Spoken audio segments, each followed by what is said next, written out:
어떻게 광주 출신 좌파에서 우파로 생각을 바꾸시게 됐나요?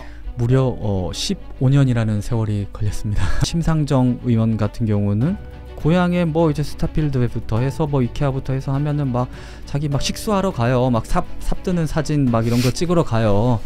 그러면서 왜 광주는 광역시인데, 저는 그 이유가 호남이 그 전라도가 그 자세로 그 모습으로 남아있길, 그러면서 자기만을 항상 찍어주길.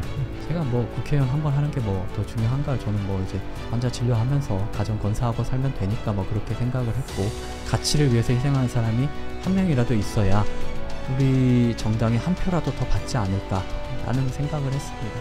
광주 지역에 바뀔 수 있다고 생각하세요? 바뀔 수 있다고 생각을 합니다. 그런데 시간이 좀 걸릴 거라고 생각하고, 그 시간까지 우리 대한민국이 건재할 것이냐가 저는 좀 더 걱정이 됩니다. 전라도에 태어나면 왜 민주당을 그렇게 지지하게 되나요? 그건 그냥 당연한 환경인 것 같습니다. 예. 우리가 대한민국에 태어나면은 이제 한일전을, 축구를 볼 때 한국을 당연하게 응원하게 되잖아요. 거의 그런 개념인 것 같아요.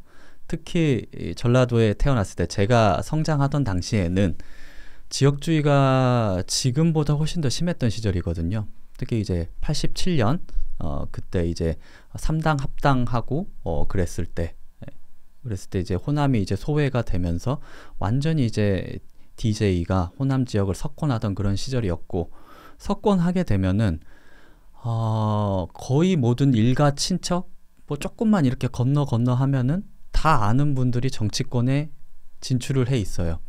민주당의 이름으로, DJ의 어떤 부하로서. 그렇기 때문에 당연히 그쪽을 지지하게 되는 거였습니다. 그리고 제가 책에도 썼습니다마는 삼국지를 보는 기분이죠. 삼국지, 우리 게임 같은 거 하게 되면은 예전에 유행했을 때 그 코에이사의 게임이 있습니다. 그러면 코에이사요? 코에이사. 처음 듣는데요. 아, 그래요? 아, 저 그거 되게 재밌게 많이 했거든요. 혹시 아까 선생님이 이제 그 성장 배경을 말씀해 주셨는데, 네네. 실례지만 몇 년생이세요? 그러면 84년생이요. 84년생. 네네. 그러면 이제 시청자분들도 좀 감을 잡으실 것 같아요. 네. 어떤 배경에서 말씀하시는지. 84년생이면 아마 제 또래 남자들은 코에이사의 삼국지 많이 해봤을 거예요. 그러면은 일단 조조는 이제 화북지방의 그 파란색 먹고, 이제 총나라 유비가 이제 성도를 중심으로 해서 초록색으로 그려지고, 빨간색은 이렇게 오나라 이렇게 그려지게 되는데, 그냥 우리는 그냥 거기에 속해 있었고, 그래서 중원인 수도권에서 혈투를 벌이는 거죠. 중원에서 싸우는 거죠. 그럼 당연히 후방에 있는 본진에 있는 우리는 그냥 당연히 우리 DJ 선상님께서 하는 말씀이 옳겠지. 그냥 그렇게 따르는 그런 분위기였던 것 같습니다. 어떤 그런 이념적인 고찰을 하기보다는 그냥 따랐던 것 같습니다. 그러면 구체적으로 선생님이 자라나시면서 이제 광주에서 전라도 광주에서 초등학교, 중학교, 고등학교를 다 나오셨잖아요. 네네네. 어떤 식의 교육을 받으셨었어요? 일단 정규 교육 과정에서 어떤 그런 터치가 있었던 것이 아니라, 특히 이제 선생님들이 농담을 하실 때 이렇게 정규 교과 과목 가르치다가 이제 애들 졸고 그러면은 자기 살았던 이야기를 해주시잖아요. 그러면 이제 초등학교 때는 선생님이 자기 형이 정말 공부를 잘해서 검사가 됐는데 임용해서 탈락하거나 아니면은 이제 삼성 같은 데 들어가려고 해도 이제 거기서부터 이제 탈락을 하게 되고, 뭐 회사를 들어가도 내부의 어떤 걸 투쟁해서 이렇게 올라가기 힘들다, 뭐 이런 얘기를 많이 들었었고. 그게 이제 지역적인 배경 때문에. 그렇죠. 지역적인 거죠. 배경 때문에 그랬었고, 이제 저의 아버님 형 세대들이 이제 서울로 갔을 때 뭐 하숙집 구하기가 뭐 어렵다, 뭐 이런 얘기를 얼핏 이렇게 들었었고, 그러다 이제 정교조 선생님들이 정말 이제 하나 둘씩 이렇게 정말 이제 자리를 포진하고 들어가기 시작했을 때, 그때가 제가 한 고등학교 때였어요. 2000년대 시작할 무렵에 이제 슬슬 이제 정교조 선생님들이 정말 한 자리를 차지하고 정말 학생들에게 자기의 어떤 사상을 이렇게 알려주실 때는, 이제는 그때는 뭐 정규 교과 과목의 내용을 잘 가르치지 않고 뭐 우리의 소리 막 이런 뭐 판소리 뭐 이런 거 가르치신다든가, 아니면은 시간을 잠깐 이렇게 밀어놓고, 그리고 이제 5.18에 관련된 그런 영상들을 막 보여주기 시작하는 거죠. 사진들이라든가 있었던 일들, 그리고 5.18의 주제곡 같은 것들, 뭐 두부처럼 잘 이어진 너의 젖가슴 뭐 이런 것들이 있거든요.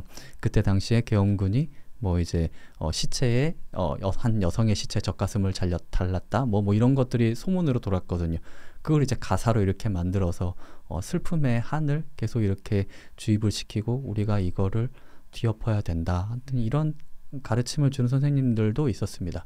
그리고 어르신들은 항상 그냥 욕했던 것 같아요. 김영삼 욕하고 노태우 욕하고 뭐 당시에 한나라당 뭐 차떼기가 어쨌네 뭐 이렇게 막 욕하고 그러셨던 것 같아요. 그러니까 뭐 구체적으로 어떤 뭐 정규 교과 과정이 있다기보다는 네. 그 어떤 분위기 또는 네네. 교우 관계 그렇죠. 또는 교우 사회적인 관계? 분위기 그렇죠. 그게 정말 컸다는 말씀이네요. 그때 당시는 15대 대선 DJ가 김대중 대통령 당선될 때 광주 지역이 98% 지지였어요. 97.8 정도 될 거예요. 솔직히 좀 북한에서나 나오는 수치 그러니까 아닌가요? 이게 2%면 저도 이제 선거를 뛰어보니까 알겠더라고요. 이제 2%가 이제 나머지였다는 말이잖아요. 그럼 조직 유지가 안 됩니다. 조직이 유지되지가 않아요. 그러면은 내가 아무리 보수적인 생각을 가지고 있고 기업이 우선시 돼야 되고 그때 당시 뭐 페미니즘 이런 단어도 거의 없었지만은 뭐 여성의 인권, 뭔 여성의 인권이야 이런 거 다 싫어하던 사람도 일단 정치에 생각이 있으면 민주당으로 들어가야 되는 거예요. 네. 그런 상황이죠. 그렇기 때문에 아예 어떤 그런 뿌리 자체가 이제 없어져 버리고 당연시되는 그냥 우리 민주당을 지지하는 것이 그냥 모든 것이 당연한 그런 상황이었다고 보면 될 것 같습니다. 아까 선생님께서 처음에 그 한일전 하면 당연히 한국 사람이랑 한국 응원하지 일본 팀 응원하지 않지 않느냐 이렇게 말씀하셨는데 그러니까 그런 느낌으로 이제 뭐 호남 사람이라면 저는 사실 선생님 용어적인 부분에 이제 제 배경을 말씀드리자면 저는 그냥 전라도라는 말을 좋아해요. 그게 뭐 지역 비하를 하려고 뭐 전라도를 쓰는 게 아니고 전라도, 경상도, 강원도, 경기도 뭐 이렇게 하듯이 그냥 그 말 그대로 그게 있는 표현이잖아요. 그래서 그 표현을 쓰는데 한편으로는 요즘에는 이제 뭐 선생님도 그러고 옛날에 주동식 선생님 만나서 얘기를 해보면 또 호남이란 말씀을 더 즐겨 사용하시더라고요. 그러니까 호남 보수, 뭐 호남 이런 식으로. 저도 이제 그 어떤 의미에서 그런 말씀하시는지 이해는 되는데 저 같은 경우에는 그냥 한편으로는 그 꼭 흑인들을 부를 때 예를 들어서 아프리칸 아메리칸이라고 그렇죠. 한다든지. 이제 그게 이제 어떤 전라디언이라는 단어가 있지 않습니까? 뭐 저도 뭐 책에도 그냥 다 까발려서 썼어요. 이런 걸 있는 그대로 말해야 되기 때문에 그런 측면에서 조금 안 좋은 많이 오염된 단어가 아닐까. 다른 도에 비해서 충청도, 경상도에 비해서 전라도는 굉장히 그런 안 좋은 단어들에 좀 많이 노출이 되고 변형이 되고 그랬기 때문에 그래서 뭐 호남을 쓴 그런 부분도 있는 것 같습니다. 그런데 뭐 저는 그런 거 사실 개의치는 않습니다. 그러세요? 혹시 제가 이제 그 발언을 할 때 전라도라는 말 한다고 해서 어떤 뭐 비하나 의도적으로 하는 게 아니고 그냥 현실을 시대가 현실을 직시하는 시대인 것 같아요. 그래서 뭐 있는 그대로. 노태정 선생님 잘 만나서 그 전에도 여기 시청자분들에게 이렇게 말씀을 드리자면은 노태정 선생님을 그 전부터 이렇게 알고 있었고 제가 그 예전에 조국 시위할 때, 조국 반대 시위할 때 그때 한번 나갔을 때 그때 정광훈 목사님 저는 처음 뵀었는데 근데 옆에서 번역을 이렇게 영어로 이렇게 하시는데 너무 영어를 잘하시는 거예요. 그래서 저분 누구지 젊은데 되게 너무 대단하시다 이렇게 했어서 이게 각인이 됐었고 나중에 이제 이 정광훈 목사님과 이제 헤어지고 나서 어떤 그런 보수 우파의 철학이 담긴 어떤 그런 책들을 많이 번역을 하셨더라고요. 예를 들면 벤 샤피로라든지 이런 걸 보고 굉장히 이분 되게 공부를 많이 하신 분이구나. 그래서 그 전에도 한 2번 만나 뵙고 그러면서 이렇게 왔기 때문에 그런 어떤 말씀하시는 의도에 뭐 나쁜 의도가 담겨 있을 거라고는 전혀 생각하지 않으니까 걱정하지 마시고. 네네네. 알겠습니다. 네. 혹시 그러니까 요즘에는 뭐 그 얘기를 하면 괜히 그걸 가지고 또 트집 잡는 사람들이 있더라고요. 왜 전라도로 하냐 뭐 이런 식으로. 저는 그런 어떤 책에서 썼습니다만 이 PC주의에 대해서 우리가 굉장히 좀 이제 고쳐야 될 필요가 있다. 이 단어 하나 쓰는 거에 대해서 그 사람의 의도가 그렇지 않다면 너무 그 단어 하나에 집착해서 사람을 욕하고 거기에 어떤 도덕주의적인 잣대를 들이대는 거를 굉장히 싫어합니다. 오늘 어제 이제 어떤 한 연예인이 이제 스스로 이제 생을 이제 목숨을 끊은 그런 일도 이렇게 있었는데 우리 사회가 너무 어떤 도덕주의 그리고 PC주의 이런 쪽으로 가는 거 저는 정말 바람직하지 않다고 생각을 하기 때문에 뭐 있는 단어 그대로 쓰고 그거를 직시해야 그것이 또 풀린다고 생각을 해요. 예, 뭐 호남 혐오론이라든지 이런 것들도 직시하고 그리고 고칠 건 고치고 그러면은 해결이 되지 않을까 생각합니다. 네, 아까 그 지역주의 얘기하면서 네네. 책을 읽다가 일단 네. 스님 책을 최근에 쓰셨잖아요. 이제 당신을 설득하고 싶습니다. 네네네. 저도 이제 다 읽었는데 네, 내용이 감사합니다. 너무 좋습니다. 네. 일단은 네네. 제가 확실하게 좋은 책이라고 추천드릴 수 있는 게 네네. 너무 쉽게 술술 읽혀요.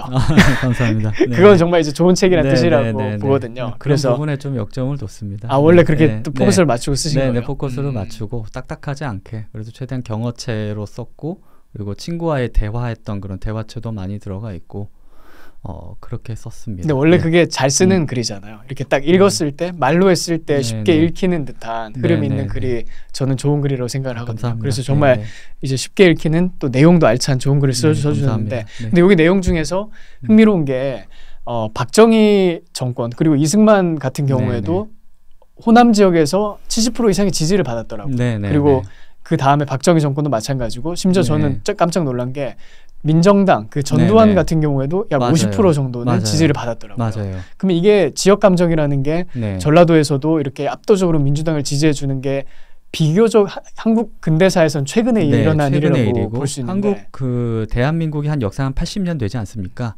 40년 동안은 호남이 보수였어요. 그리고 그 이후에 40년은 이제 진보 진영의 어떤 거의 이제 노예가 된 어떤 그런 상태인 거죠. 이게 책에도 나와 있습니다만은 뭐 이승만 같은 경우는 그때 당시에 이제 민주당에서 후보가 이렇게 병사하는 바람에 물론 이렇게 이승만 지지를 원래도 많이 하긴 했지만 그때는 이승만을 70% 지지를 했고 대구가 오히려 조봉암을 70% 지지를 했죠. 그리고 박정희 때는 한 6대 4였어요. 윤모선하고 겨뤘을 때. 그랬는데 전두환 때는 어땠냐? 거의 5대 5였어요. 그때 당시에 그 5.18이 80년도에 일어나고 그리고 81년하고 84년에 총선이 있었는데 그때 당시에도 거의 5대 5였단 말이죠. 놀랍네요. 그게 놀라운 거죠. 그거는 아마 대한민국 사람들 거의 모를 것 같은데요. 거의 모를 거예요. 저도 이 사실을 알고 굉장히 깜짝 놀랐는데 이 사람의 생각이라는 게 그렇게 확 바뀌진 않는 거거든요. 그리고 특히 그 5.18이라는 성격 자체가 당시에 80년대 초반까지만 하더라도 그냥 하나의 어떤 부마 항쟁 그리고 5.18에서 그냥 민주화 운동이었다라기보다는 사람들에게 방송도 이렇게 나오기로는 그냥 좀 이렇게 과격한 어떤 폭도들이 난리치다가 좀 진압이 됐다. 뭐 그 정도로만 이렇게 나간 거였죠. 그런데 이제 지상파에서 대대적으로 보도를 안 했던 거네요. 지상파에서 보도가 굉장히 많이 축소가 됐었죠. 그러면서 이제 그것의 울분을 느낀 그 실상을 느낀 운동권들이 이렇게 실상을 좀 이렇게 말을 하면서 그럼 그 5.18의 성격이 무엇이었냐라는 걸로 굉장히 왜곡을 한 겁니다. 이거는 나중에 우리 그 뭐 주대한 선생님이나 이번에 국민의힘으로 맞보 출마하신 함은경 지금 당협위원장님이나 그런 분들이 인터뷰를 한 게 있어요. 우리가 5.18의 성격을 바꿨지 않냐. 우리가 그런 운동을 했지 않냐. 지금 강기정 광주시장에게 기정아 그거 우리가 다 하지 않았냐. 우리 이거 반성해야 된다. 이런 인터뷰가 있어요. 어떤 식으로 했다고 그 쉽게 말하면 공작을 했다는 그렇죠. 거잖아요. 그러니까 그 성격을 바꾼 거죠. 그때 당시에 5.18의 그 민중들은 일단은 배경을 말씀드리면 전남대에서 일단 모여 있었어요. 뭐 그거는 다 마찬가지입니다. 어느 뭐 부마항쟁이 훨씬 더 셌거든요. 부마항쟁 당시에는 거의 막 KBS 막 불태우고 난리가 났었어요. 근데 그때 당시에 박정희 정권 말기에 완전히 그냥 때려잡아서 이렇게 이제 완전 진압이 된 상태였고 그때 공수부대 투입했었죠. 그렇죠. 공수부대 투입했었고 이제는 이제 남은 건 우리 전남대밖에 없다. 열심히 하자 했는데 그때 대학 내부에서 좀 이제 분쟁도 좀 이렇게 있었고 대학 내부에서 이제 대오가 이제 흐트러지면서 그냥 완전히 흩어져 버린 거예요. 그래서 어느 한 지점을 이렇게 타겟을 줘가지고는 여기를 쓸어버려야겠다 하는 거를 못한 채로 완전히 그냥 지역 사회로 그냥 숨어 들어가 버린 거죠. 그러면서 산발적으로 일어나다 보니까 이게 진압이 안 되고 시위를 하게 되면은 어떤 단체하고 협상을 하게 됩니다. 너네 이거 좀 훈방지를 좀 풀어줄 테니까 좀 살살 해라. 이런 식으로 이렇게 협상하는 그런 게 있는데 그런 게 안 되고 피해자들이 진짜 학생운동 코어 그룹이 아닌 어떤 일반 민중들 사이에서 나와버리는 거죠. 그러다 보니까 우리 가족이, 우리 동생이, 우리 아들이, 우리 딸이 이런 식으로 다쳐가는 거를 보고 죽는 거를 보게 되니까 하나 둘씩 계속 이렇게 나오게 되는 거죠. 그러면서 이제 그 일반 민중들은 걱정인 거예요.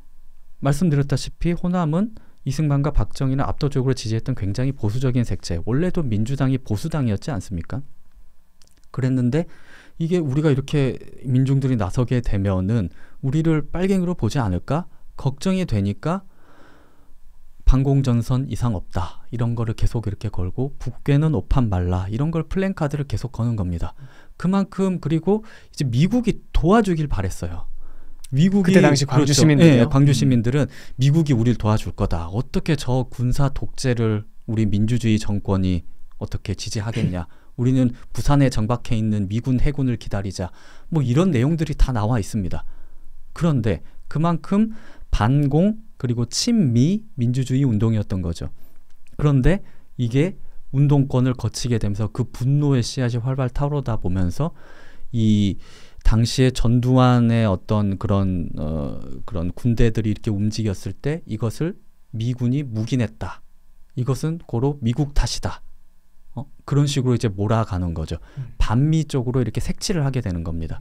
그리고 이제 5.18 광주의 어떤 피해 상황들을 보고를 하긴 하지만 그 전국에 이게 퍼뜨리긴 하지만 방금 말씀드렸다시피 그 여성의 시체의 가슴을 젖가슴을 잘랐다 이런 유언비어부터 해가지고 유언비어도 이제 막 퍼지는 거예요.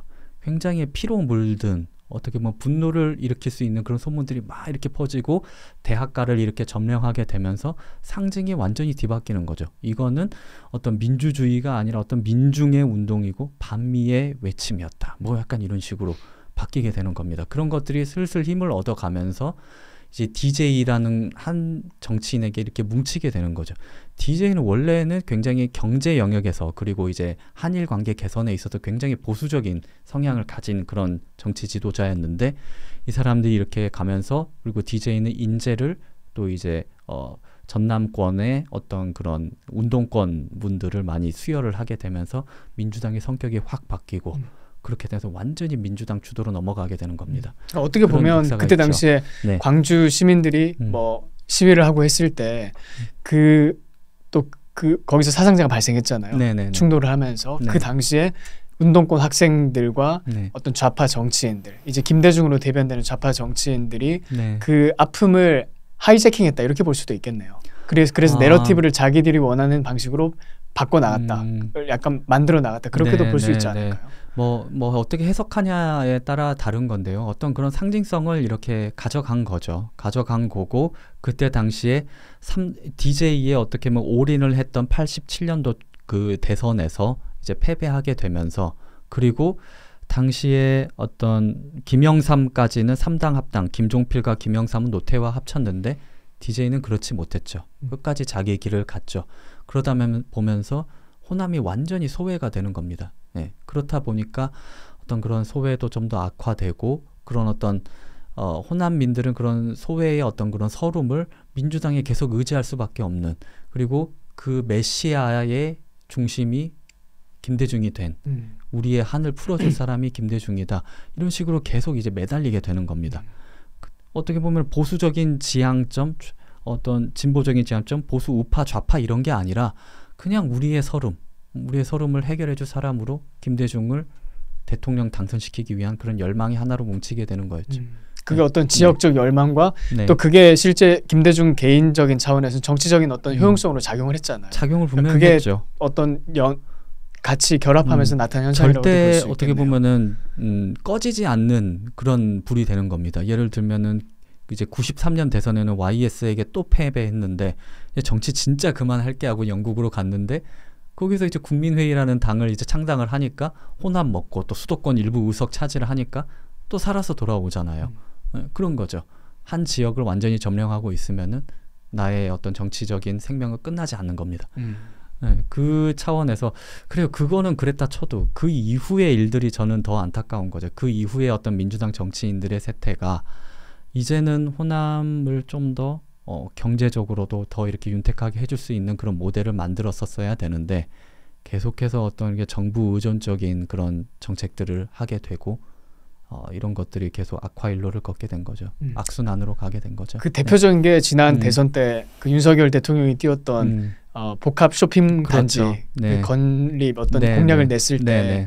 다른 사람들도 아니고 민주당 정치인들이 그렇게 네. 미친 듯이 반대를 했잖아요. 그렇죠. 네, 그 부분이 굉장히 저를 이제 분노하게 만들었던 한 지점이었었고, 제가 서울로 대학을 오긴 했습니다만은 이제 그때쯤 해서 이제 아버님이 많이 아프시면서 광주를 굉장히 자주 갔습니다. 거의 이제 살다시피 하다 보니까는 이제 서울에서는 주말에 사실 뭐 할 일이 별로 없으면 그냥 쇼핑몰 같은 데 가서 뭐 어디 아니면은 그런 큰 건물 안에 이렇게 들어가서 그냥 커피 한 잔 마시고 시간 때우다 오기도 하잖아요. 재밌는 것도 많고 볼 것도 많고 뭐 그렇게 하는 문화가 이렇게 있는데 광주에는 그런 게 없었던 거죠.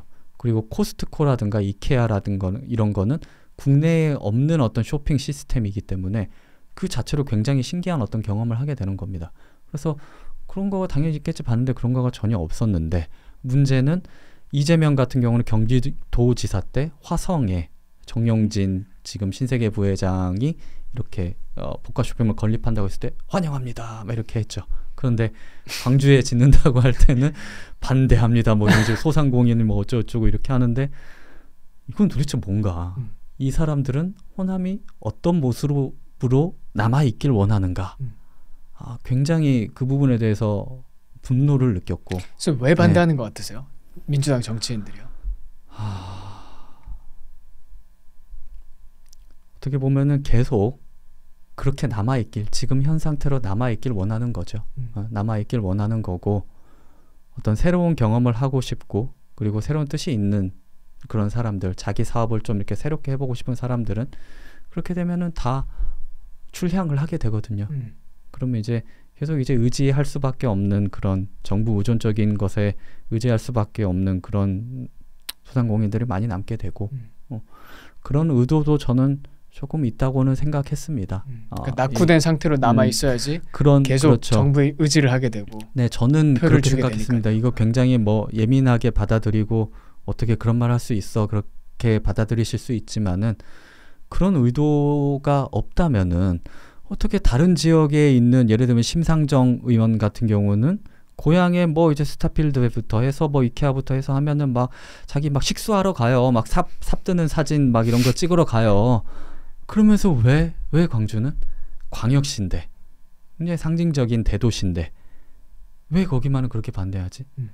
물어보면은 대답을 잘 못해요. 대부분 뭐 소상공인 이렇게 말을 하는데, 아니 그럼 고향에는 소상공인 없어요? 화성에는 소상공인 없어요? 거기서는 왜 반대 안 하죠? 오히려 그런 거를 지어야 그 지역의 소상공인도 같이 살거든요. 그거는 경제학적으로 경영학적으로 지금 입증이 된 자료입니다. 주변 상권까지 같이 살아나요.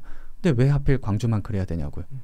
정치적으로 반대 많이 할 수 있죠. 소상공인이 특히 더 이제 민주당 정치인들과 엮여서 더 시위도 세게 할 수 있는데, 그거를 풀어주는 게 정치인의 역할들이잖아요. 그렇게 해서 직장도 좀 많이 생기고 투자도 활성화되고 그렇게 하면 좋은 건데 그걸 왜 안 하냐고요. 저는 그 이유가 제가 말씀드린 방금 그거, 호남이 그리고 전라도가 그 자세로 그 모습으로 남아있길, 그러면서 자기만을 항상 찍어주길. 어떤 분들이 이걸 뭐 가두리 어식장, 뭐 가두리 양식장 뭐 이런 식으로도 표현을 하시던데, 뭐가 됐건 저는 그런 부분이 분명히 있다고 생각합니다. 네. 그 미국 경제학자 중에 네. 후버 인스티튜션 그 스탠포드에서 네. 활동하는 토마스 소웰이라고 있잖아요. 근데 그 사람이 선생님 말씀하신 것과 비슷한 얘기를 했더라고요. 그 미국에서도 마이너리티 그 소수인종 정치 지도자들이 겉으로는 자기 인종의 어떤 복지와 또 어떤 이익을 대변하는 것처럼 얘기를 하지만 절대로 그 자기가 대변하는 집단의 사람들의 생활 수준이 개선되는 거를 원하지 않는다. 그걸 가장 반대하는 사람들이 바로 그 정치 지도자들이다. 그런 얘기를 하더라고요. 그러니까 이게 비단 한국 문제만이 아니고 그 미국에서도, 왜냐하면 그 사람들은 계속 그 약자들 또는 자기 집단 사람들에게 계속 대변하는 것처럼 쇼를 하고 메시지를 내야지 자기 정치적 생명을 유지할 수가 있잖아요. 근데 그 정치 탄압받는 어떤 마이너리티 사람들이 경제적인 낙후라든지 어떤 생활적인 고난에서 벗어나게 되면 네네. 자기들의 역할도 사라지고 존재 그렇죠. 의미도 없어지다 존재 보니까 의미 없어지고 투표도 성향이 달라지게 되고 그때 어떤 뭐 누구죠? 문재인 정부 사람 중에 사람들이 집사람 보수화 된다 이런 말 하게 되죠. 김수현 정치시장인데 그 책이 아주 유명한 구절이죠. 집을 사면 보수화가 된다. 집을 사면 보수화가 그러니 어떤 집을 이렇게 지어서 이렇게 사유하는 그런 집이 아니라 공공 임대주택을 많이 이렇게 만들게 되는 거죠. 그게 아니면 전세나 월세로 떠돌이하게 만드는 거죠. 그렇죠. 정말 저는 악랄하다고 생각을 했고 제가 어떻게 보면 잠깐이었긴 했지만 정치 일선에 뛰어든 계기 중에 이런 부분들을 좀 많이 알리고 싶었습니다. 이 부분 얘네들은 정말 악랄하다. 당신의 삶이 그리고 당신의 어떤 상황이 나아지길 원하지 않는다. 이런 거였거든요. 이런 것들을 다 국민이 알고 정말 문재인도 한때 지지율이 80%를 넘지 않았습니까? 문재인 전 대통령도. 그랬는데 이게 한 번에 이렇게 뒤집어진 계기 자체가 어떤 그런 민주당 좌파의 어떤 그런 실체를 알게 되어서 그러지 않았을까 그렇게 생각을 합니다. 그러면 이런 복합 쇼핑몰 문제 같은 상황이 터졌을 때 광주 시민들의 반응은 어땠나요? 예를 들어서 광주 시민들이 그 민주당 정치인들이 전라도에 복합 쇼핑몰이 지어진 거 반대하는 걸 보면서 어떤 감정을 느꼈었나요? 그게요.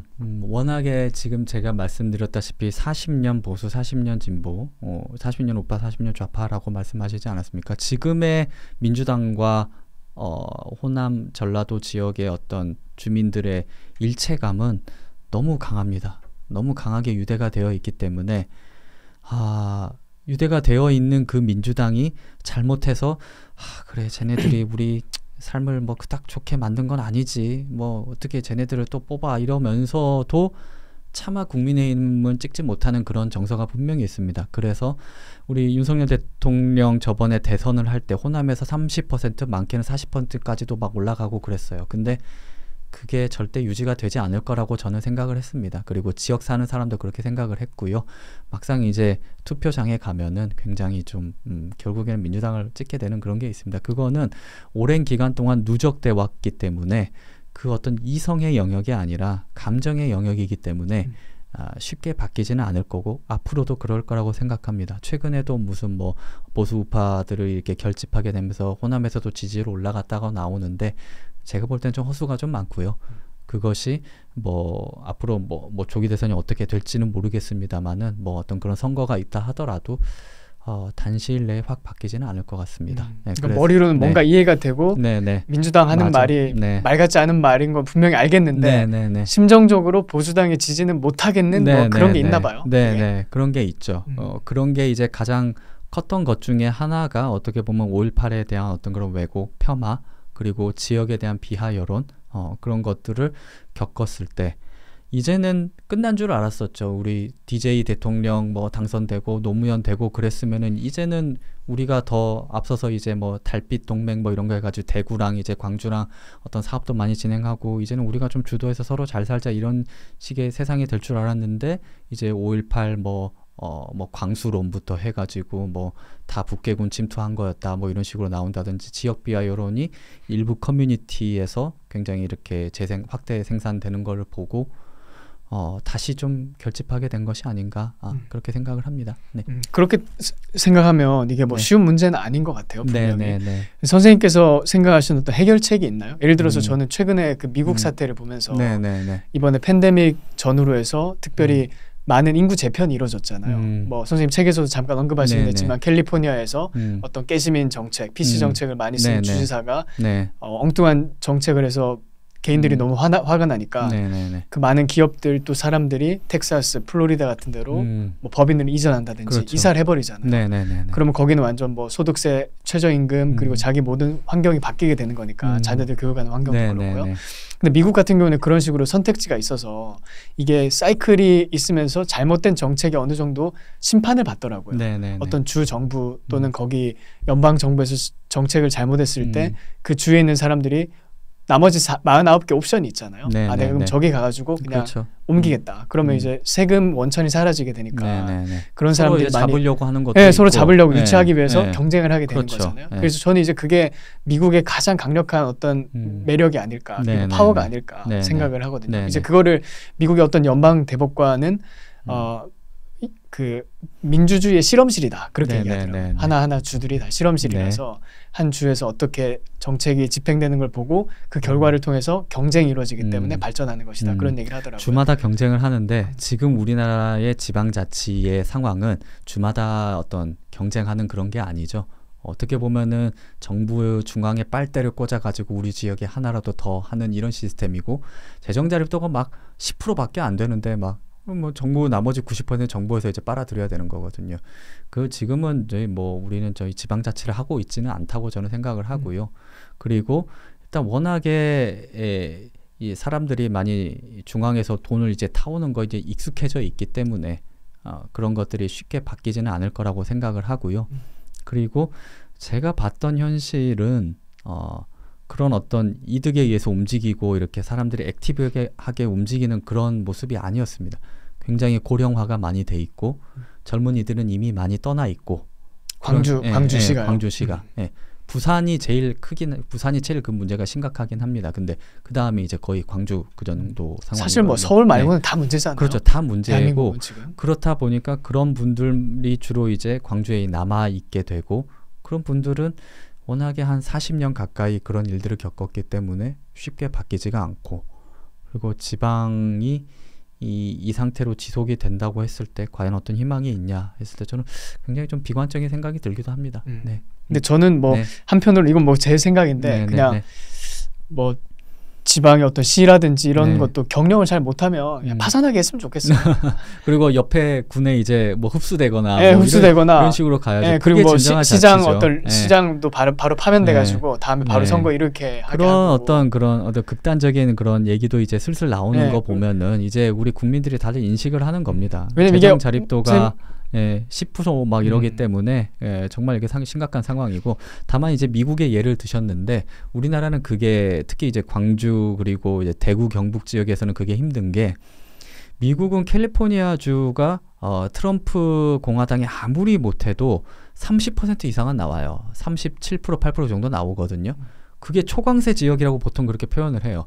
그럼 우리는 10% 못 나오는 지역구가 태반인데 그거는 지금 민주주의가 작동하지 않습니다. 거기는 지금 민주주의 작동하지 않는다고 말씀드리는 근거가 뭐냐면 우리나라에서 법으로 15%를 정해놨어요.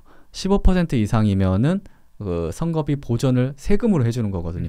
그게 돈입니다. 그리고 선거는 돈이 없으면 치를 수가 없기 때문에 그런 거가 없으면은 민주주의가 아예 그 다른 제2 정당이 존재할 존립의 어떤 기반이 없어요.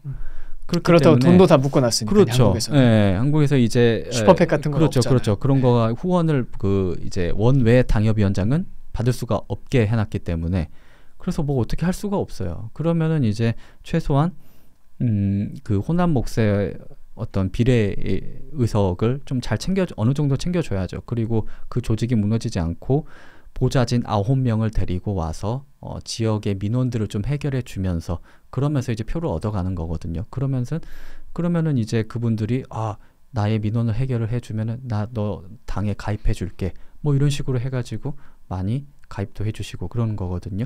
예를 들면은 저기 주기환 지금 광주에 출마하셨었던 분 그 선생님께서 윤석열 대통령하고 이제 굉장히 친분이 깊거든요. 그러다 보니까 광주 지역에서 그런 민원을 해결을 많이 해주니까 당원을 10,000명을 늘렸어요. 광주 지역에서. 대단한 거거든요. 그럼 그 자체로 재정에도 도움이 되는 거고 이렇게 광주 지역 기반의 국민의힘에서 보수 정당이 좀 커갈 수 있는 그런 거죠. 그런 것들을 좀 보장을 해줘야 됩니다. 네. 여러 가지 정책적으로도 좀 고민할 부분들이 많이 있겠네요. 네네네. 진짜로.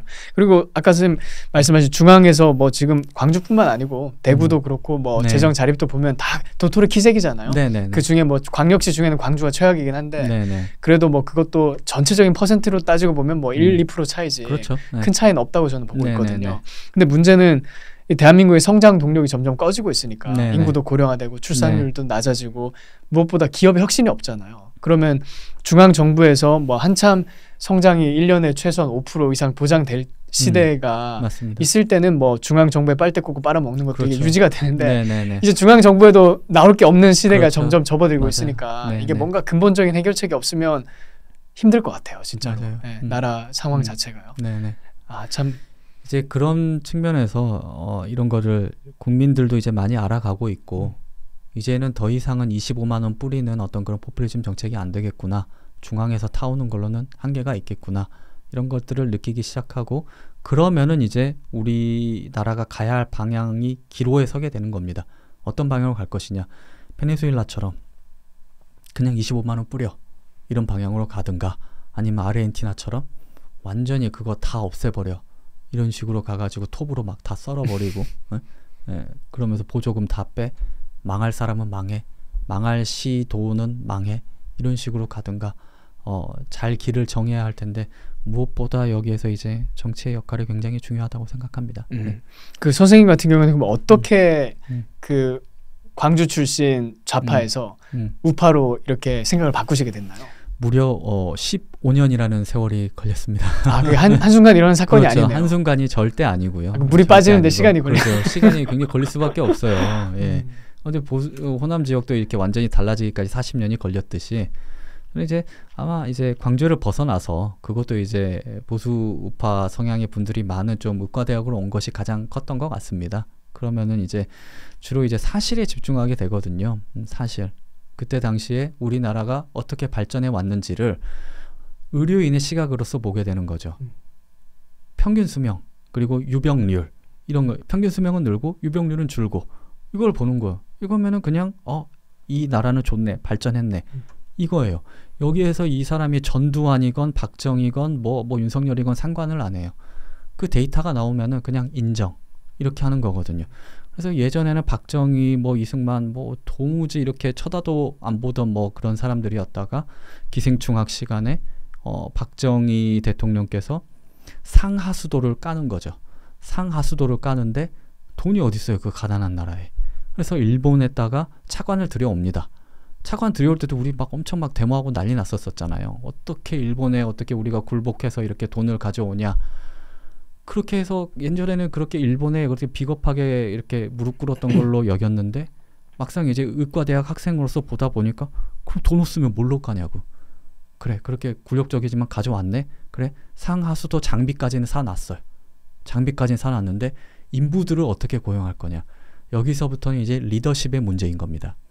즉 인부까지는 고용을 못하니까 마을에 있는 그 청년들에게 의식을 고취시켜 주는 거죠. 잘 살아보세 막 이렇게 노래도 부르고 이제 우리 하면 된다 이렇게 하면서 리더가 방향을 제시를 해주는 겁니다. 그러면은 그냥 발벗고 나서는 거예요. 삽 이렇게 파가지고 상하수도 이렇게 파고 옛날에는 지하수 우물을 이렇게 퍼다가 이렇게 먹다 보니까 그 변이 그대로 스며든 물을 그대로 파서 먹게 되면요 기생충과 콜레라 이런 것들이 없어질 수가 없어요. 그러다 보니까 상하수도를 분리해 놓으니까 알아서 자연히 기생충 유병률이 확 떨어지게 되고 그때 당시에 이제 체변 봉투 주고 이제 기생충약 대거 보급하게 되면서 완전히 사라지게 되는 그런 모습을 보게 되는 거죠. 박정희가 잘했네. 예? 그랬을 때 이건 이것뿐만이 아니라 다른 어떤 업적들에 대해서도 굉장히 좀 객관적으로 보게 되는 거고 그때 당시에 호남에서는 우리 김대중 선생님께서 됐더라면 박정희를 이겼더라면 야 민주화도 잘하고 경제도 발전시키고 잘했을 거다 이렇게 말을 많이 들었지만은 그때 당시에 그럼 김대중 후보가 어떤 공약을 내세웠냐 어떤 말을 했냐 그걸 찾아보게 되는 거죠. 그 공약대로 갔으면 나라는 망했습니다. 단언컨대 나라는 망했습니다. 그렇기 때문에 그거는 왜냐하면 김대중이 스스로 인정했어요. 자기 잘못을 뉘우치고 이제 미국 하버드로 유학 가서는 완전히 경제 정책을 바꾸게 되거든요. 대중경제론에서 이제 신대중경제론 이렇게 말하면서 신자유주의 그런 부분들을 많이 받아들이게 되거든요. 그렇기 때문에 그런 객관적으로 보게 되는 거고 이제 이승만에 대해 박정희를 긍정적으로 보게 되니까 이승만도 뭐가 있지 않았을까 했을 때 어떤 그런 그때 당시 한참 박근혜 정권이었었나요? EBS나 이런 데서 이렇게 다큐멘터리를 많이 했었어요. 그럼 이승만에 대해서 왜 우리가 이렇게 발전할 수 있었나? 왜 우리는 북한과 이렇게 다른 길을 가게 됐나? 이런 다큐멘터리를 봤을 때 그거였구나. 그게 외교였구나. 그때 당시에 독재라고 했는데 막상 찾아보면은 이걸 독재라고 할 수가 있을까? 그리고 어마어마한 그 사람이 친일했다고만 알고 있었는데 어마어마한 반일주의자였거든요. 뼛속 깊은 반일주의자였거든요. 그리고 북한에서의 어떤 상황들을 비교를 해보게 되면은 이승만과 박정희를 긍정할 수밖에 없고 더 나아가서 전두환과 노태우의 그 신군부 시절에도 정말 어마어마한 최대 호황이었거든요. 그러면은 바깥에서 3조 호황이 일어났으니까 전두환과 노태우는 그냥 별로 한 거 없었어. 그럴까요? 그 리더가 얼마나 중요한데요. 보통 그런 얘기를 많이 하잖아요. 그렇죠. 시대를 네. 잘 타고 나가지고 그렇죠. 운이 시대를 좋았다. 맞아요. 그 사람들이. 그렇게 이렇게 하죠. 말을 하는데 그때 시대를 좀 더 깊이 들어가 보면 그때 당시에 테크노라트 즉 관료들이 똑똑한 관료들을 어떻게 기용했냐. 관료들이 의견을 낼 거 아니에요. 박정희 정권 말기에 중화공업에 중복 투자가 너무 많아가지고 이미 그리고 이제 고유가 시대 막 이렇게 난리 나고 오일 쇼크 이렇게 나면서 경제가 완전히 10% 성장하다가 마이너스 막 5% 막 이렇게 가고 그랬거든요. 난리가 났었어요. 이거를 시장 경제 원리를 도입해가지고 김재익이라는 그 경제는 당신이 대통령이 했던 그 김재익 수석이 완전히 이렇게 정리를 한 거죠. 그리고 최대한 어떤 시장 경제 원리를 많이 도입해가지고는 그 위기를 극복하게 되고 그때 당시 호황을 겪고 있던 호황을 누리고 있던 일본과 미국과 이런 부분들의 도움을 적극적으로 받아가지고 우리가 한 단계 도약을 하게 됩니다. 그거가 이제 5.18의 어떤 그런 아픔의 시각으로서 신군부를 바라보게 되면은 그 찾아볼 수가 없어요. 최대한 저는 이제 사실에 입각해서 객관적으로 보려고 하는 거죠. 그때 당시에 어떤 정보혁명을 준비하는 그런 어떤 오명 장관을 이제 기용을 해가지고 정보혁명을 이렇게 준비를 하는 그런 자세라든지 그리고 우리 3S 정책이라고 하잖아요.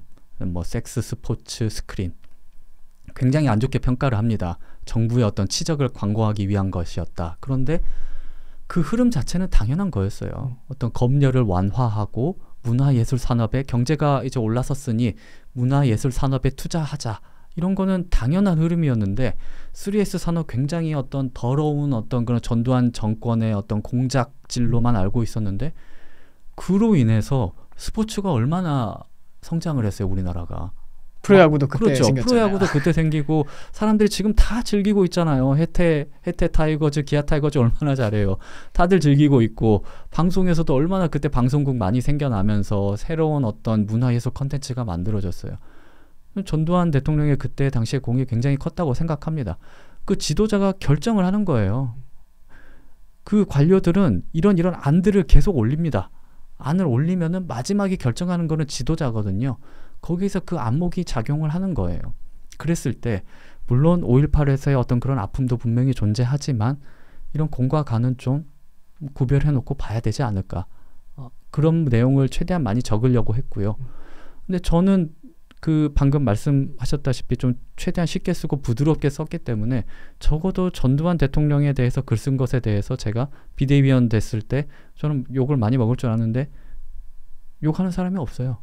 이거는 팩트니까. 팩트 위주로 썼으니까. 네. 선생님 오히려 다른 것 때문에 논란이 많이 됐잖아요. 그렇죠. 네. 전쟁 나면 여자들이 강간당한다. 그러니까. 근데 그거는 사실이잖아요. 네네네. 그러니까, 지금 우크라이나에서도 벌어지고 그렇죠. 있는 일이 그거잖아요. 벌어지는 일이고 그리고 우크라이나도 그렇고 이스라엘 하마스 전에서도 기사에 그 단어가 나와요. 그렇죠. 그 단어가 나오고 하마스가 전쟁 작전 일부로서 그렇죠. 강간을 했잖아요. 그렇죠. 네, 그게 그 사람들이 전략에 나와 있는 거니까. 단어를 썼다고 아주 그냥 저를 이렇게 저급한 사람을 이렇게 취급을 하는 거 보고 저는 깜짝 놀랐죠. 이게 참 이런 거를 이렇게 공격을 하는구나. 그 내용은 뭐였냐면 우리의 국방을 튼튼히 하지 않으면 여성 인권이 지켜질 수가 없다. 이런 거였어요. 지금 페미니즘에 입각해서 어떤 남녀 평등, 그래서 이제 군 가산점에 대한 어떤 그런 논쟁이 벌어질 때 남녀 평등과 어떤 페미니즘의 어떤 그런 이념을 많이 대입을 시키는데 지금 그거를 따질 땐가 우리 지금 비대칭 전력이라는 북핵이라는 큰 게 있고 우리 인구는 점점 줄어들고 있어서 50만 군이 계속 40만, 30만 이렇게 줄어들고 있는 상황인데 그런 식의 어떤 군을 예우하지 않는 그런 상황이 있어서야 되겠느냐 이런 거였는데 어떤 그런 한 줄을 이렇게 트집 않는 거죠. 그런 거는 정말 많이 당했습니다. 네. 근데 그런 언론의 포화를 한번 맞아보시니까 감회가 어떻던가요? 일반인들이 사실 그렇죠. 일생 가다가 한 번도 경험하지 못하는 그렇죠. 일이잖아요. 한 번도 경험하지 못한 이유고 정말 저는 나름대로 굉장히 심혈을 기울여서 부드럽게 썼다고 생각했는데 뭐 예를 들면 뭐 김구 선생님의 뭐 폭탄 발언이라든가 그리고 이제 여성 남성 어떤 그런 저출산 지원 정책에서 패러다임을 바꿔야 된다라고 이렇게 했을 때 선생님 제안은 뭐셨죠? 네. 생각하셨던 그러니까 이게 뭐였냐면은 여성의 어떤 결혼의 성혼율 그리고 출산율 이런 것들은요. 저소득층과 고소득층은 이렇게 성혼율과 출산율이 높아요. 여성들이요. 네, 그렇죠. 여성들은. 근데 중위 계층일수록 떨어집니다. 그건 여러 가지 해석이 가능할 수가 있어요. 이제 저소득층일 경우에는 어떻게 보면 결혼이 어떤 이제 그 해결책이 될 수 있는 그런 어떤 경제적인 그런 상황이 돌파구라고 생각을 하는 거죠. 그런 식의 어떤 그런 맺어지는 경우가 많고 고소득층 같은 경우는 자기들의 어떤 그런 알아서의 그런 커뮤니티에서의 사람을 이렇게 많이 만나게 되는데 중위소득의 경우에는 그 의도저도 아닌 경우가 많죠. 그렇다 보니까 그게 좀 떨어지는 건데 이거는 사회학적인 어떤 많은 해석이 있을 수가 있어요. 그런데 남성 같은 경우는요 완전히 비례해요. 즉 저소득층은 성혼율 출산율이 낮고 고소득층일수록 그대로 올라가요. 완전히 일직선 그래프예요. 이게 사회학적인 그런 어떤 통계를 봤을 때 이런 완벽한 일직선이 나오는 경우가 거의 없습니다. 그렇잖아요. 인간은 어떤 정서적인 그런 복잡한 그런 동물이기 때문에 여러 가지 요소가 많이 미치는데 금전적인 그런 부분 하나로 출산율이 그냥 쭉 올라가는 거죠. 그러면은 금전적인 지원을 어디다 해야 되는 것이냐. 대부분 어떤 미혼 여성들에게 중심이 되어 있던 어떤 그런 지원 정책을 패러다임을 바꿔서 남성들에게 좀 해야 되지 않을까? 어떤 그런 식의 글이었는데 아주 그냥 가루가 되도록 거의 비대위원 잘릴 뻔했었는데 글쎄요 잘렸으면 이렇게까지 안 왔을 것 같기도 하고 그래서 이제 그때 잘리셨으면요. 네. 근데 나름 많은 그런 교훈을 받았던 것 같아요. 그래서 이제 쓸 때 좀 더 조심해야 되고. 근데 그게 자기 검열을 좀 많이 하게 됐죠. 선생님, 근데 그게 이제 그런 반응을 포괄 한번 맞게 되면 두 가지 반응이 있는 것 같아요. 예를 들어서 트럼프 같은 사람은 오히려 더 급발진을 하잖아요. 더 세게 나가서 그냥 두 번째 예를 들어서 소위 말하는 막말 파문이 일어났으면 더 센 말로 그 막말을 덮어버리더라고요. 아니면 이제 그쵸. 상대 진영을 더 강하게 때려버려가지고 상대 진영의 치부를 드러내면서 자기 치부를 상대적으로 가리는 이제 그런 쪽의 전략을 많이 쓰는 것 같은데 지금 돌아갔더라면 저는 더 세게 했을 것 같아요. 내 생각이 내 말이 뭐가 틀렸냐 이렇게 당당하게 나갔을 것 같아요. 근데 그때 당시에 어떤 비대위의 분위기 자체가 이미 민경우 선생님이 이미 한번 이제 탈락을 이렇게 했던 상태였고 입조심하자 그런 분위기였죠. 그런 분위기였고 저는 해명을 하고 싶었는데 그냥 조용히 있으면 넘어간다. 어차피 포커스가 너가 아니라 한동훈 비대위원장이기 때문에 그런 식으로 내부 의견이 있었어요. 네, 내부 의견이 이렇게 있었기 때문에 저 그때 당시 인터뷰가 굉장히 많이 들어왔었죠. 그랬는데 최대한 조용히 있었고 저도 좀 의아했어요. 아니 정원훈 선생님이 뭐 나쁜 말 한 것도 아니고 분명히 맥락 안에서 충분히 할 수 있는 발언인데 거기에 대해서 왜 좀 강하게 해명을 하시면 좋을 것 같은데라는 생각을 하긴 했었거든요. 맞아요. 그때 그런 또 내부 사정이 있었네요. 그런 내부 사정이 있었고 저 개인으로 봤으면 그때 좀 더 싸웠으면은 제가 좀 더 스포트라이트를 받을 수 있고 제가 했던 말들이 대중에게 더 많이 먹히고 호남에 내려갔을 때 좀 더 표를 많이 얻었지 않을까. 왜냐하면은 지역에 계신 분들은요. 일단 TV에 나오면요. 그게 나쁜 것이건 좋은 것이건 일단 영향력이 있는 사람으로 봐요. 그게 내용은 잘 기억을 못하세요. 그냥 이 사람이 지금 뉴스에 나오고 있다. 뉴스에서 봤어. 뭐 이런 식으로 되는 거거든요. 그래서 오히려 더 그때 시끄럽게 싸울 걸. 그랬으면 내가 좀 보조금을 받는 선으로 이제 투표율이 오르지 않았을까 그런 생각이 들기도 하고 또 굉장히 필요한 논쟁이었거든요. 그렇죠. 너무나도 필요한 논쟁이고 그리고 김구 선생님 저는 지금도 너무 존경하는 분이십니다. 지금 뭐 여러분들이 나와서 뭐 김구 선생님의 업적을 폄하하시는 그런 분들도 이렇게 있는데 재평가는 움직임도 있잖아요. 재평가는 움직임이 있죠. 그런데 그래도 그렇게 그 시절에 힘들게 이끌어온 것은 뭐 정적을 많이 제거하는데 뭐 그런 일들이 있었지만 그래도 대단한 거라고 봐요. 그러나 그때 당시에 대통령만큼은 그렇게 이제 지하에서 이렇게 투쟁하고 이런 것도 무력 투쟁하는 것도 물론 상징성이 있지만 너무나도 취약한 국가였기 때문에 외교를 잘 아는 이승만이 대통령이었어야 됐다. 그런 투쟁보다는 이런 어떤 이승만의 어떤 행보가 더 가치 있었고 그래서 지금 우리가 그렇게 됐지 않냐 하는 그런 전체적인 글이었는데 굉장히 이게 세게 두드려 맞고 그 이후에 이제 좀 잠잠해졌던 게 백년 전쟁, 백년 전쟁 그거를 백년 전쟁이 아니라 그 건국전쟁, 완전히 반대되는 걸 말했네요. 백년 전쟁 완전히 반대되는 건국전쟁이 이 영화가 히트를 치고 나서 이제 김구 위험한 대화가 이렇게 나오고 나서 보수 진영에서 김구를 존경하시는 많은 분들도 이게 진짜야?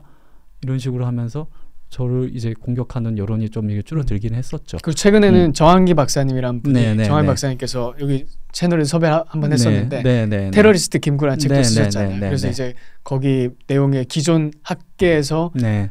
해석되는 내용과 반대되는 그렇죠. 그런 네. 역사적인 사실을 또 많이 소개하시기도 해서 네. 많이 논의가 되고 있는 중인 것 같아요. 네, 김구에 네, 대한 네. 어떤 평가가. 그런 어떤 역사적 인물에 대한 평가는 예를 들어 제가 뭐 예전에 조금 했던 말로 이렇게 욕을 먹었듯이 그냥 공인은 그냥 다 욕먹고 이렇게 할 수 있는 거라고 생각을 해요. 근데 그거 자체로 몹쓸 말을 했다 그러면서 이제 사람을 하늘을 이렇게 매장시키려고 하고 이런 거는 정말 잘못됐다고 봅니다. 그리고 지금 이 자리에서 다시 한번 말씀드리지만 저는 김구 선생님의 업적을 정말 높게 평가를 하고 그분을 존경하는 마음은 지금은 저는 변함이 없습니다. 네. 그러니까 전체적으로 봤을 그렇죠. 땐 여전히 네. 존경받을 만한 사람이다. 존경받는 사람이다. 저는 거네요. 아직 이렇게 평가를 하고 그리고 이승만이 대통령이었어야 됐다. 그거는 변함이 없다. 네. 하여튼 요즘 시대가 그냥 그렇게 싸우는 사람이 그냥 각광받는 시대인 것 같아요. 그러니까 어쨌든 뭐 저희가 뭐 나중에 기회 되면 좀 얘기를 하겠지만 좌파의 흉포 또 민주당의 그 폐악질이 너무 극악무도하다 보니까 그것에 대해서 저번에 이제 저랑 이제 식사를 하실 때 했던 말인 것 같은데 그럴 때일수록 더 세게 하고 그런 정치인들이 더 주목을 받는다. 그런 시대인 것 같아요. 맞아요. 네, 전 세계적으로 이게 시대가 왔죠. 왔고 트럼프가 특히 그랬고 우리나라도 어떻게 보면은 이재명 그 대표 그리고 이준석 전 대표가 그렇게 비호감도는 높지만 결국에는 이제 경선에 이제 가거나 선거 때 가면은 그 자체로 힘이 이렇게 많이 모이게 되는 거거든요. 고정표가 있는 거거든요. 그런 것도 충분히 있고 쫄지 말고 싸울 때는 좀 싸워야 되지 않나 이런 생각을 저도 하고는 있습니다. 네. 그러니까 만약에 선생님이 뭐 정말로 객관적으로 봤을 때 이상한 말을 하시는데 우긴다면 그건 문제가 있겠죠. 근데 발언이 전혀 그런 게 아니잖아요.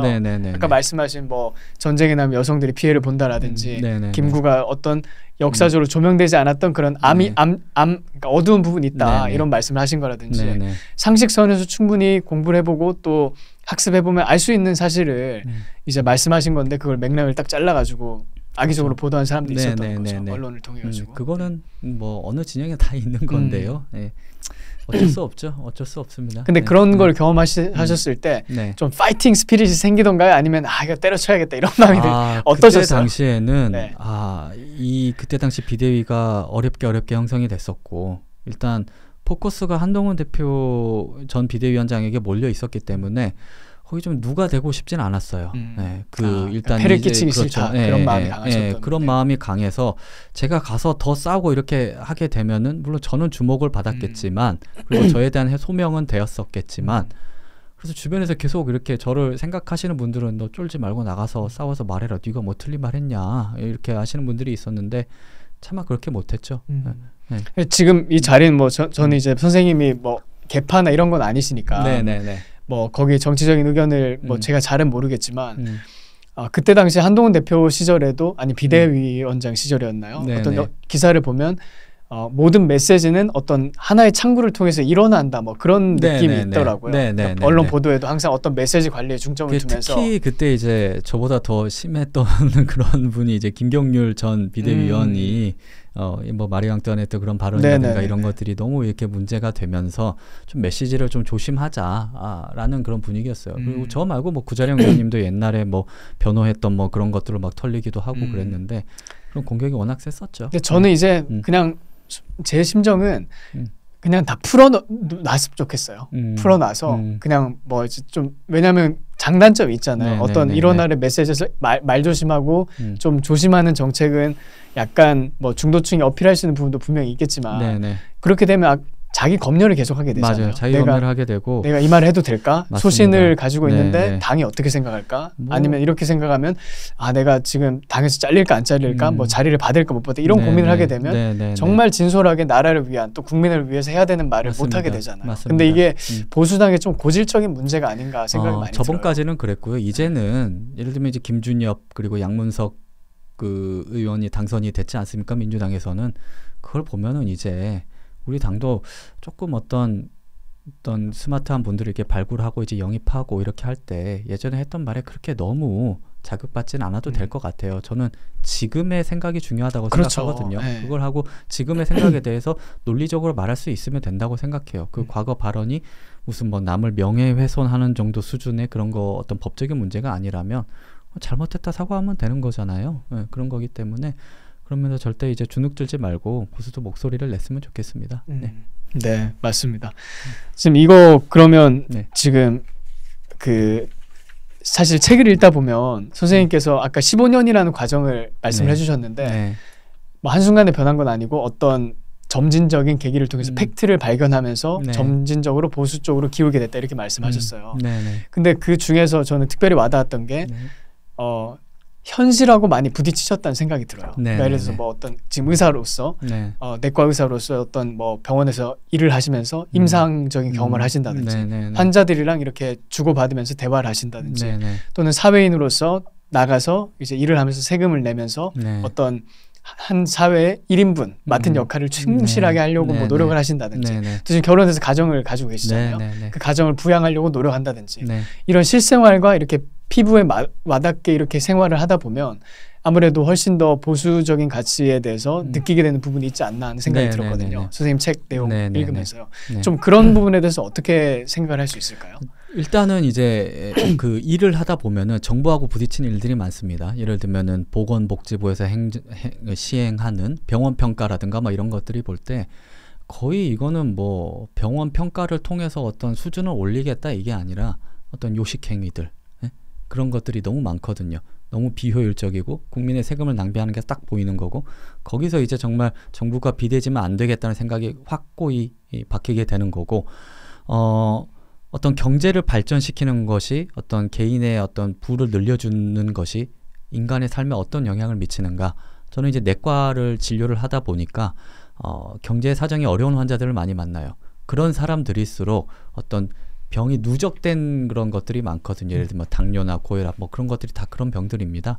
그런 걸 봤을 때 경제를 발전시키는 것이 얼마나 개인의 삶을 더 윤택하게 해주는 것인지 질병에서 해방시키는 것인지 이런 것들을 겪게 되고 나서 그리고 그런 것들을 겪으면서 보수적인 가치들을 많이 긍정을 하게 됐고 이제 군의관으로서도 이제 군대에 갔던 그런 경험도 많이 그런 경험들을 많이 하게 된 거죠. 예를 들면은 GOP에서 정말 이제 북한군이 보이는 곳에서 이제 근무를 하게 되면서 그들의 실상을 눈으로 보게 되고 우리가 어떤 총구의 방향을 어느 쪽으로 하고 있어야 되는가 이런 걸 항상 생각하게 되고 후방 부대로 와서는 예방의학 장교를 했을 때 북한에서의 어떤 보건의료의 현실 정말 막장이거든요.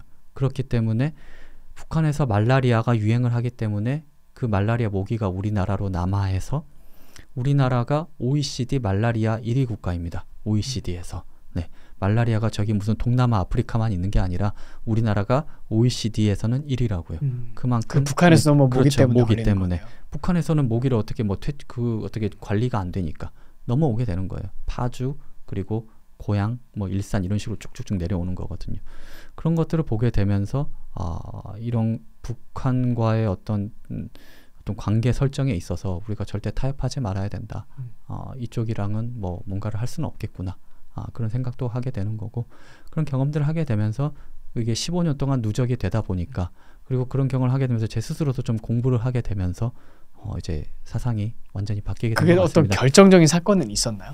아니면 결정적인 사건이 없었다면 어느 시점에 이제 선생님 스스로가 난 이제 보수구나라고 이렇게 자각을 하게 되신 건가요? 난 이제 보수라기보다는 좀 나서야겠다고 생각한 건 있었습니다. 그 어떤 좌파 진영의 어떤 끝판왕이라고 하죠. 끝판왕을 다 보여준 게 저는 문재인 정권이었다고 생각하거든요. 그런 어떤 여러 가지 그런 폐악질을 보고 나서 그냥 한 유권자로서 투표를 하는 것이 아닌 좀 움직여야 되겠다.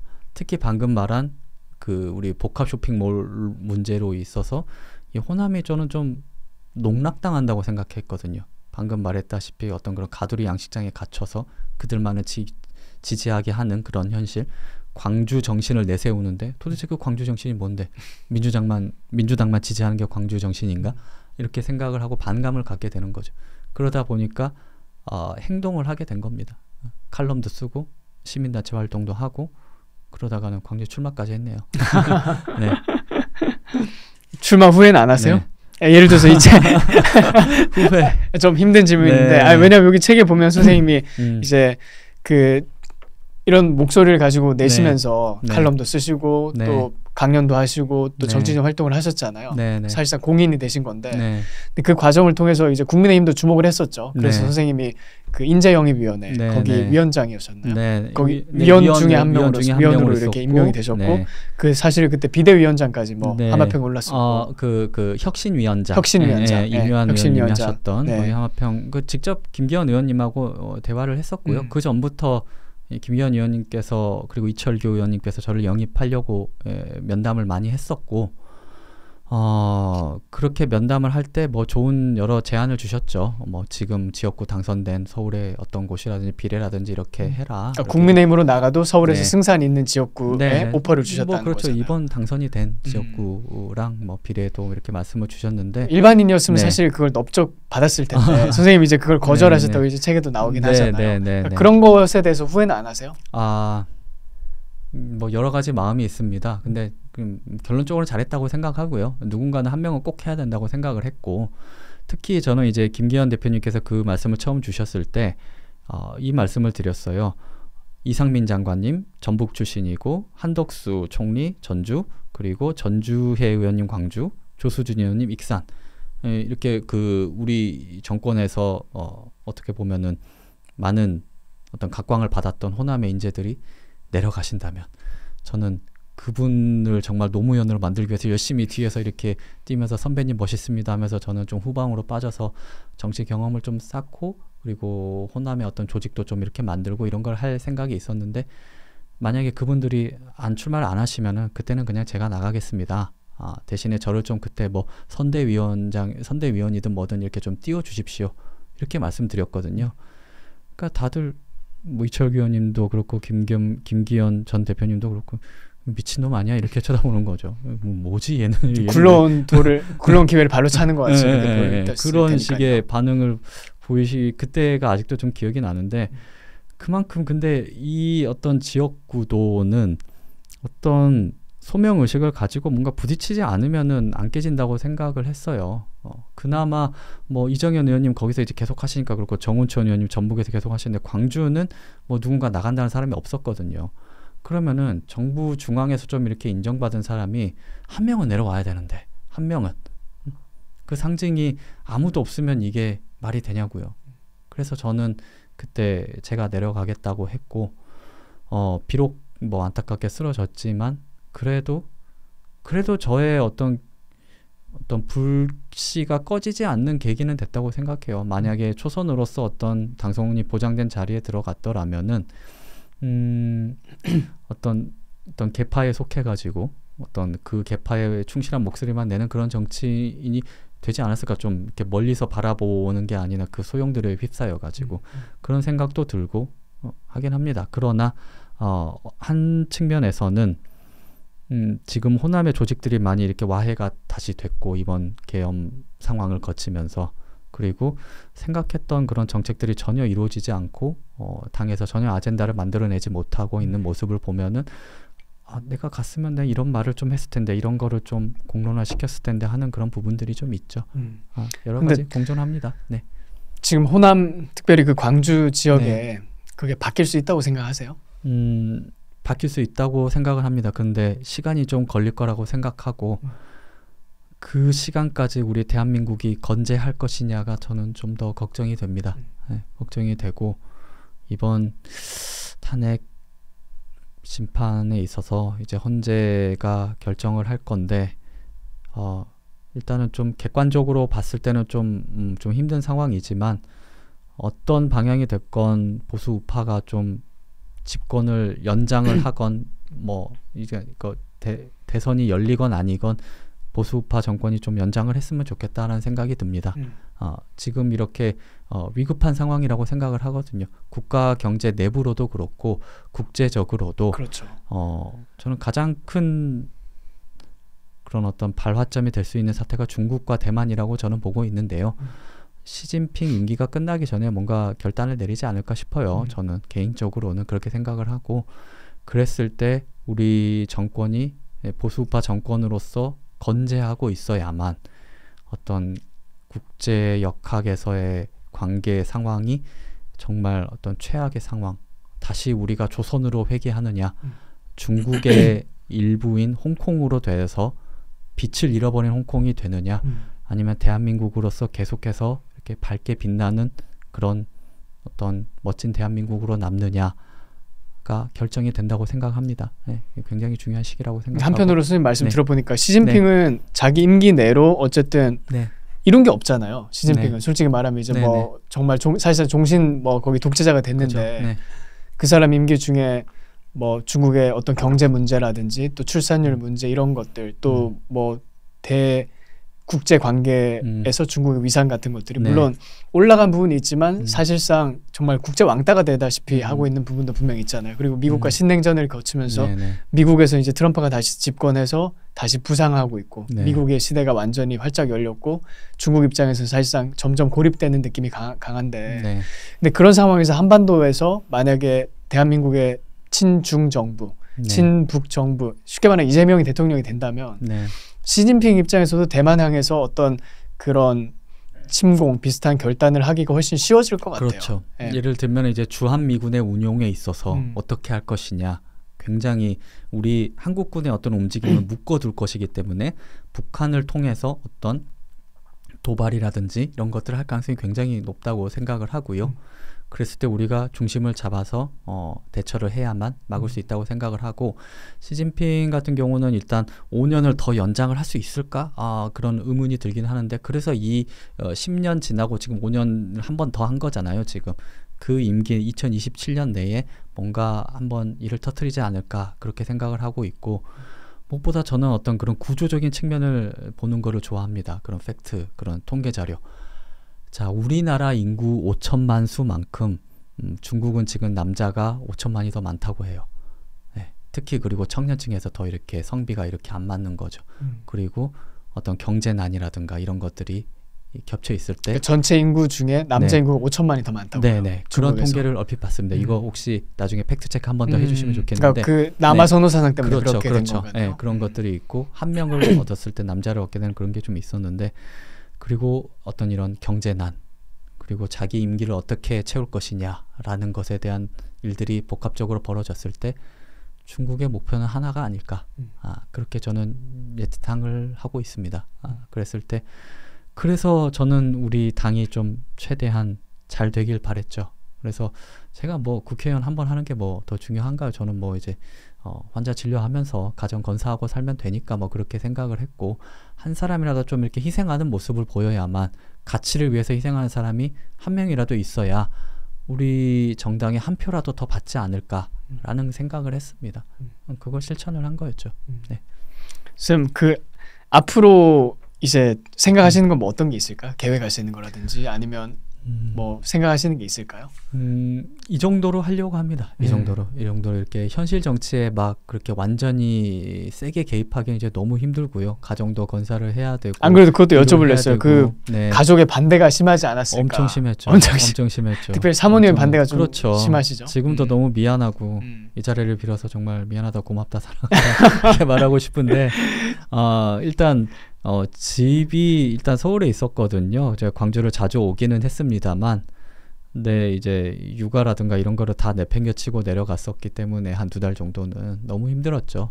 가정에 폐를 많이 끼쳤고 뭐 결국에는 마이너스만 되고 그랬는데, 그래서 이제 이런 데 나오는 것 자체를 굉장히 좀 꺼려해요. 사모님께서요? 사모님도 와이프도 그렇고 뭐 이제 가족들도 이제 너무 힘들지 않냐 이런 말을 많이 하고, 사실 저 책도 안 내려다가 원래 선거 전에 내려고 했었거든요. 그러면 이제 선거 90일 전에 출판 기념회를 해야 됩니다. 출판 기념회 하면은 책을 한 권당 막 10만 원, 100만 원씩 팔 수 있거든요.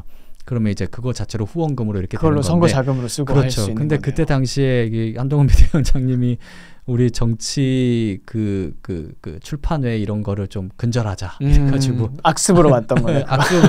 악습을 없애자 이러니까 제가 또 어떻게 그걸 합니까? 그래가지고 그것도 안 했죠. 지금 너무 충성스럽게 이렇게 희생을 하셨네요. 그랬는데 뭐 그렇네요. 지금 현실은 이렇습니다. 그리고 네. 사실 네. 광주에 완전 불모지 중에 불모지에 나가셔가지고 네. 선거 보전금도 못 받으시고 네네. 참 고생을 많이 하셨네요. 진짜. 그래도 이제 그 보수우파의 그 흔히 말하는 그 애국 시민 여러분들께서 많이 도와주셔가지고 후원금은 많이 채웠거든요. 1억 5천 다 채워서 그걸로 이제 잘 했습니다. 물론 저의 돈이 좀 들어가긴 했습니다만은 그래도 뭐 의미 있는 그런 활동을 했다고 생각합니다. 네. 네. 지금 뭐 나라 안팎으로 상황이 많이 좋진 않은데 네. 그래도 희망을 가진다면 어떤 부분에서 희망을 생각할 수 있을까요? 저는 보수 우파의 어떤 그런 이념적인 철학 그런 부분 자체가 저는 굉장히 아름다운 것이라고 생각을 해요. 그리고 충분히 대중에게 소구력이 있는 것이라고 생각을 하고 그걸 또 역사가 증명한다고 생각을 합니다. 영국과 프랑스가 어떤 길을 걸어왔는지 과연 프랑스 대혁명이라는 단어를 붙일 수 있을 것이었는지 그리고 그로 인해서 영국에서는 버크라는 정치인이 어떻게 보수주의 철학을 정립을 했는지 그리고 그 이후의 역사는 영국의 승리였거든요. 정말 누구도 부인할 수 없는 그런 대번영과 어떤 프랑스의 영광이 쪼그라든 그런 시기였다고 생각을 하거든요. 그리고 우리나라도 마찬가지였습니다. 보수 우파 정당이 이뤄왔던 그런 눈부신 역사가 그것을 증명한다고 생각을 해요. 그래서 이 자체로 정말 아름답고 그리고 인류의 번영, 국가의 번영을 가져다 줄 수 있는 것이 보수우파의 이념이라고 저는 생각을 하고 거기에 집중을 하고 그 이념에 기반을 해서 정책을 발굴하고 제안을 해야 된다고 생각을 해요. 다만 지금 너무 안타까운 것은 너무 장외투쟁 그리고 부정선거라든지 그런 쪽으로 아젠다가 많이 빠져 있는 것 같습니다. 이렇게 되면은 물론 부정선거를 의심할 수 있는 부분도 있다고는 생각을 해요. 그분들의 주장하는 것을 다 이렇게 막 부정하고 그렇게 막 그걸 혐오하거나 그렇지는 않는데 문제는 그렇게 하지 않아도 우리는 이때까지 충분히 이겨왔다는 거죠. 지난 어떤 서울, 부산 재보궐선거부터 해서 대선 그리고 지선 압도적으로 이겼거든요. 뭐 대선은 조금 뭐 차이가 적기는 했습니다만은 그 자체로도 충분히 우리 국민에게 소구력이 있다는 말입니다. 그 자체로도 우리는 이길 수가 있어요.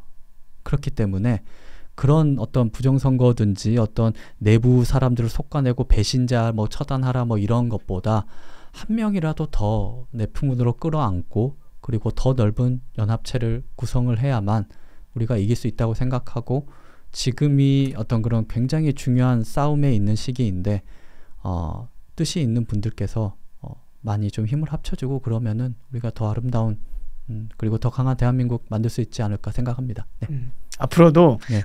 그 선생님은 뭐 이제 좀 밖에서 이렇게 하시겠다고 말씀하셨지만 워낙 나라를 사랑하시기 때문에 이제 확실하게 느껴져요. 애국심이 있으신 분이라는 게 너무 느껴집니다. 그래서 뭐 어떤 식으로든 역할을 하시지 않을까 하면서 기대를 가지고 계속 지켜보겠습니다. 선생님. 감사합니다. 네, 오늘 시간 내주셔서 감사합니다. 네.